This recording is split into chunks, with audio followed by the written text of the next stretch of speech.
فوج کو بدنام کیا گیا ہو جن میں، ایسی کئی فلمز موجود ہیں، اور میں حیران ہوں کہ کیسے موجود ہیں، ان پر پابندی کیوں نہیں لگائی گئی؟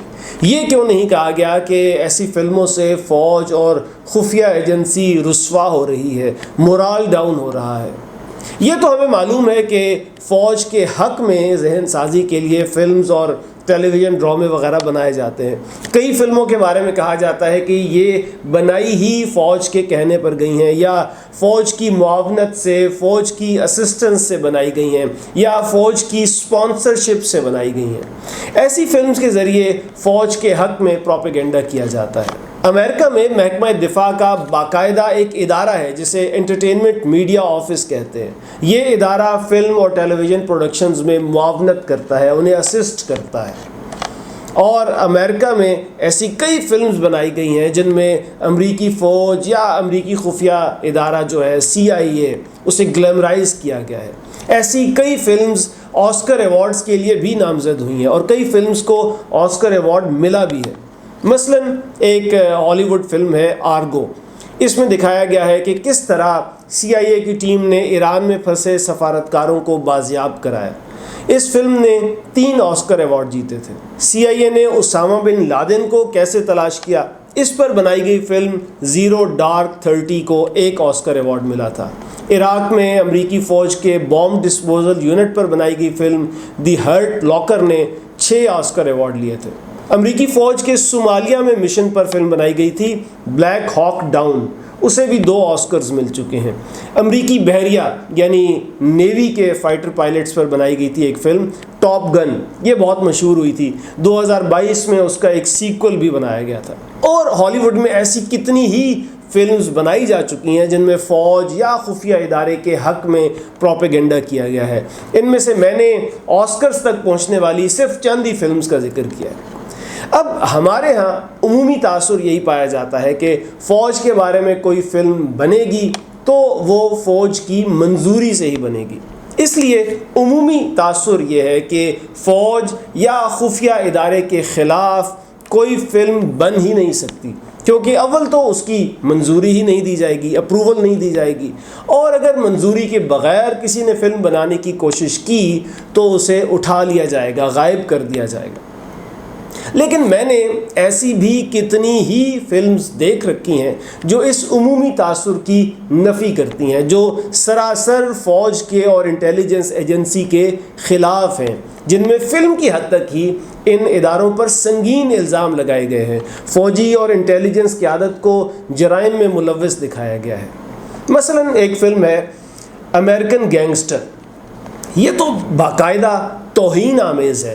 اس میں دکھایا گیا ہے کہ ویتنام جنگ کے دوران ایک امریکی ڈرگ لارڈ منشیات منگوا رہا ہے، ڈرگز منگوا رہا ہے، اور وہ ڈرگز امریکی فوج کے ہوائی جہازوں میں آ رہی ہیں۔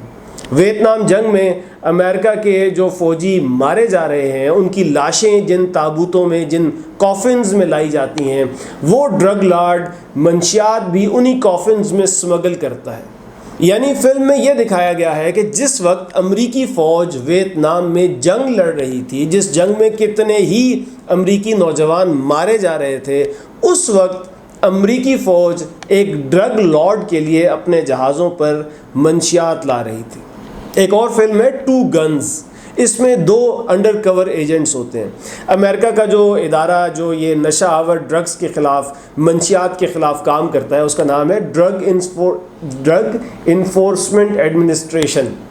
تو ایک ایجنٹ اس ادارے کے لیے یعنی کہ ڈرگ انفورسمنٹ ایڈمنسٹریشن کے لیے کام کر رہا ہوتا ہے فلم میں، اور دوسرا ایجنٹ جو ہے وہ امریکی نیول انٹیلیجنس میں ہوتا ہے، اور یہ دونوں انڈر کور ایجنٹس ایک بینک میں ڈاکہ ڈالتے ہیں جس میں ایک میکسیکن ڈرگ لارڈ کے پیسے پڑے ہوتے ہیں۔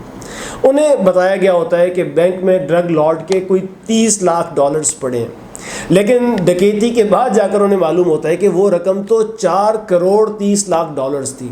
اور فلم میں یہ دکھایا گیا ہے کہ جو CIA ہے، جو امریکہ کی خفیہ ایجنسی ہے، وہ اس ڈرگ لارڈ کی سرپرستی کر رہی تھی اور خود بھی سمگلنگ میں ملوث تھی، اور وہ جو اضافی $4 کروڑ تھے وہ بھی CIA کے تھے جو CIA نے ڈرگز بیچ کر کمائے تھے۔ اس فلم میں یہ بھی دکھایا گیا ہے کہ CIA ہی کرپٹ نہیں ہے صرف، بلکہ نیول انٹیلیجنس بھی کرپٹ ہے۔ ایک اور فلم ہے دا گرے مین.